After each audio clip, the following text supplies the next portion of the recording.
Mom, help me. My daughter, who should have been happily married, reached out to me one day, her voice shaking as she pleaded. When I asked what was wrong, she explained that her husband and his mother had jetted off on an overseas trip, leaving my daughter severely injured from an accident, alone and unattended. Enraged, I hurried to the hospital, where I was met with the sight of my daughter transformed beyond recognition. A week later, her husband called, cheerfully talking about the souvenirs they had purchased, to which I coldly replied, "We're in the middle of our daughter's funeral." "What?" He'll only be laughing for a little while longer.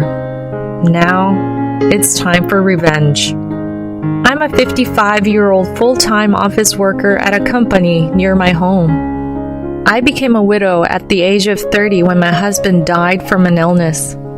To be honest, I didn't have the luxury of grieving, as I was preoccupied with raising our 3-year-old daughter, Andrea, every single day.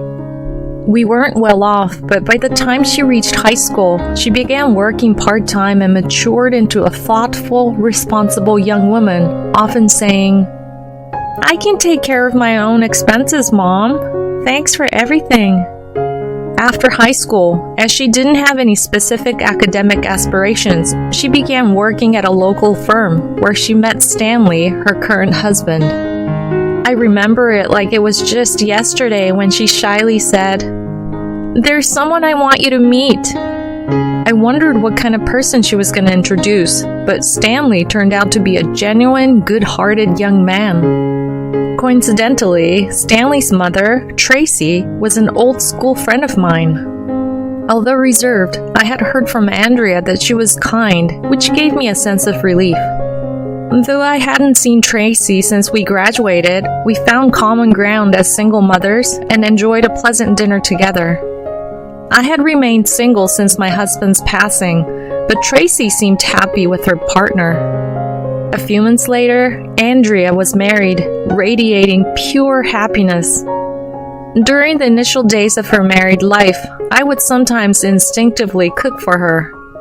As time passed, I found myself sighing often due to a certain concern.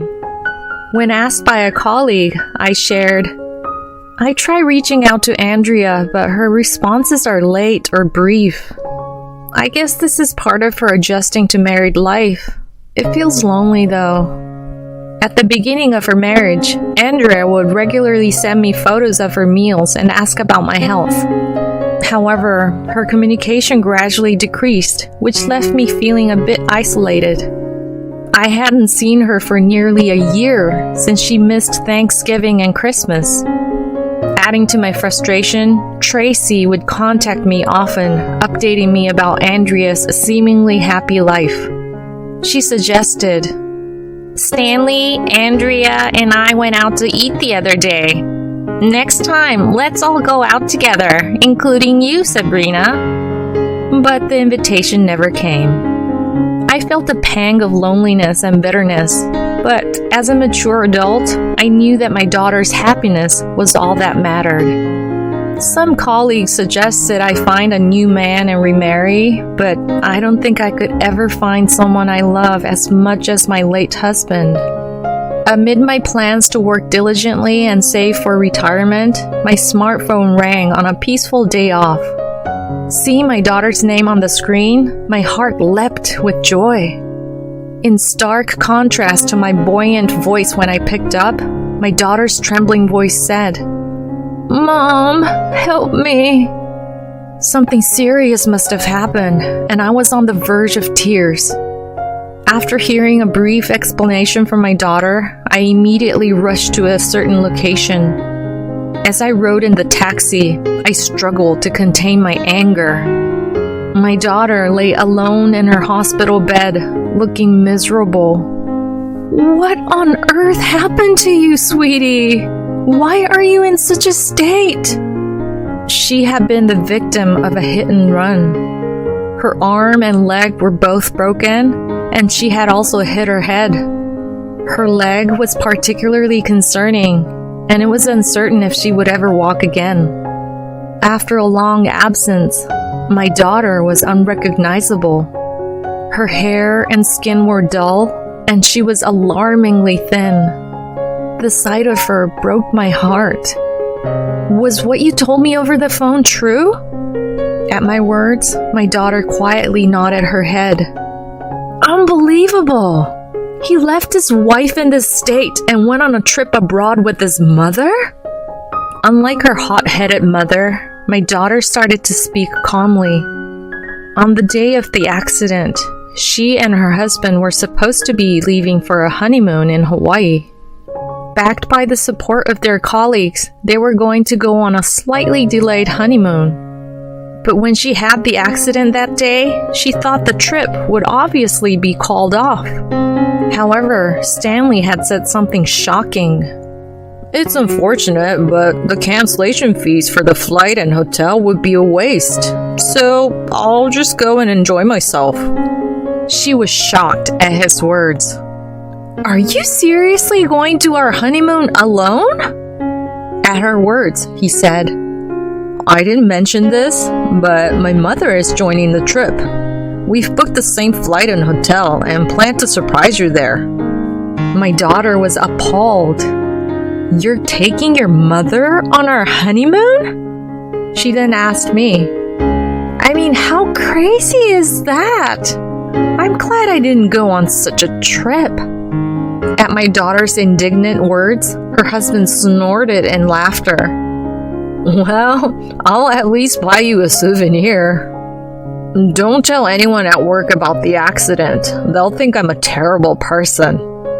Let's say the accident happened the day we returned from Hawaii. You should let your mother know. Oh, I guess there's no need to worry about that. He left the room laughing loudly, and she lost all contact with him afterwards. When I asked, why couldn't you rely on me? She said, they made me believe you were always troubled by me. I'm sorry for reaching out to you today. I couldn't understand what she meant. After learning about the state of her married life, I found myself in tears in her hospital room. Ah, those jerks! How dare they treat my daughter this way? I will never forgive them. On this day, I swore revenge. Several days later, my son-in-law rang on my daughter's phone. Hello? Hawaii is amazing, Andrea. I don't want to come back. It's a shame you couldn't join. I got you a souvenir, so forgive me. He laughingly said on the other end of the line. Can you keep it down? I'm her mother. Must be nice, huh? To be on a vacation while she was suffering. Is this Andrea's mother? He sounded taken aback that I had answered my daughter's phone. I took a deep breath and said, She's passed away. We're in the middle of her funeral now. What?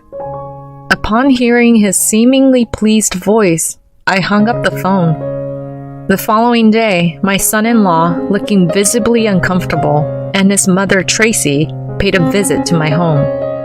I invited them in with a piercing glare. Photographs of my late husband and daughter adorned the altar. Stanley collapsed into tears at the sight of the picture.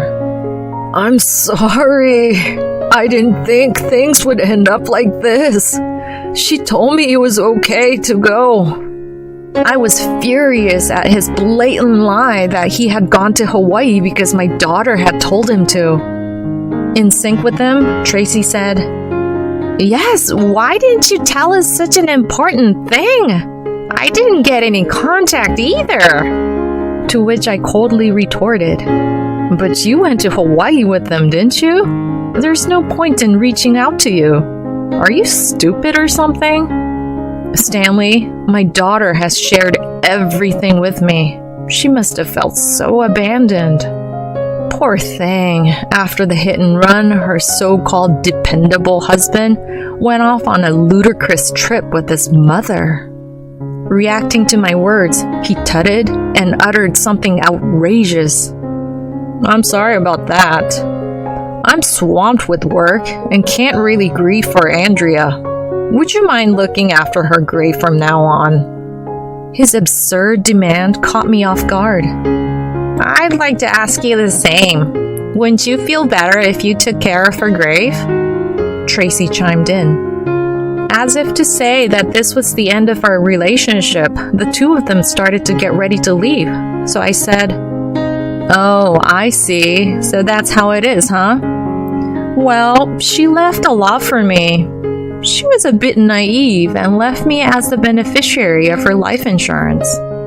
Upon hearing my words, their faces went pale. "What? Don't joke around. I'm her husband. The money should be mine," he yelled in a coarse, revolting tone. Tracy was also indignant. "That's rather presumptuous of you, isn't it? Andrea was part of our family. It's rather selfish for you to claim the money just because you're her mother." "Uh-huh, so that's your true colors. You were always scaring my daughter like that, weren't you?" "Poor girl." "Stanley, you were with her at the office, controlling her every move. She must have been petrified." I had heard everything from my daughter. "Everything was good after we got married. But as time passed, his controlling nature intensified. At home, he was always watching when I used my smartphone, and during work hours, he would take it away from me." She had told me that the messages I had sent were often deleted before she could read them. When I asked him what was written, he told me, "It says don't come home for Thanksgiving or Christmas. She pretty much hates you." Initially, she didn't believe it, but as I refrained from contacting her respecting her married life, she started thinking, maybe I regretted my actions deeply when I heard that. If I had known that, I would have visited her without hesitation. To add insult to injury, her mother-in-law Tracy, who lives nearby, would come to her house almost every day and complain about how poorly she did housework. She would say things like, "Your mother, she was a terrible woman who changed men like clothes when she was a student. Your father doesn't even know whose child you are. Tracy, you frequently reached out to me. Were all those communications nothing but lies? I've heard that you and Stanley physically abused my daughter. Is that true?" Stanley swore heavily, saying, "Shut up already, you old hag. It's Andrea's fault for not listening to what my mom says. You're making it sound like I was violent towards her. All I did was make her listen, okay? Just hand over the money already. Your daughter was boring even after she got married. It was a mistake." As he laughed and admitted to his extreme control and violence, I stared at him and said, "I can't give you the money because, in fact, she's still alive. I've moved her to another hospital. I'm not going to tell you where, though. I wanted to see how you would react if I told you she was gone, but it was more disgusting than I thought." Furious at my words, Stanley said, "What the? Have you lost your mind? Poor girl, she has a mad woman for a mother." Next to him, Tracy was chuckling, but I didn't care. As they left the house laughing uproariously, I told them, "Your bad deeds will always come back to you. I'm curious about how your lives will turn out." As I chuckled, they gave me a strange look and said, "Creepy. Are you sure you're not crazy?" The door was shut with a bang, but I continued to watch their retreating figures, laughing. The next day, the two of them came to my house again, looking frantic.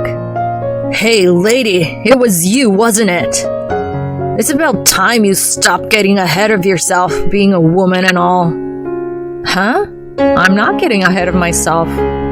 I just talked to the company about taking some time off because my daughter had an accident and the doctor said she needed long-term hospitalization. I think that's the role of a spouse, but since the spouse was off to Hawaii with his mom, I had to do it. Irritated by my tone, Stanley grabbed my collar and raised his hand. Go ahead, hit me if you want to. I told you yesterday, didn't I? All your evil deeds will one day come back at you. My daughter isn't as naive as you think. It seems she noticed everything. She even knows who you really went to Hawaii with.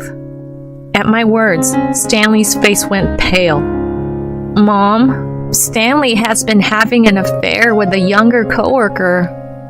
The reason he wanted to go to Hawaii was probably for that junior. Despite her preference for nearby destinations, Stanley was insistent about Hawaii. This junior was equally eager to travel to Hawaii. My daughter, suspecting their relationship, decided to play along when Stanley planned to travel alone on the day of the accident, but she nearly burst into laughter at his desperate lie about traveling with his mother. The disgusting part was realizing that wasn't a lie and that there was an additional person joining them.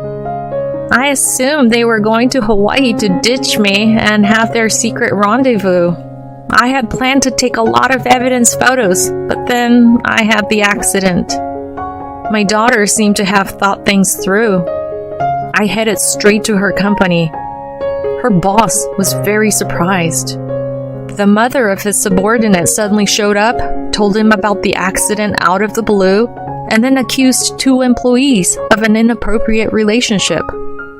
The photos my daughter shared included several of Stanley and his affair partner appearing rather intimate in the office.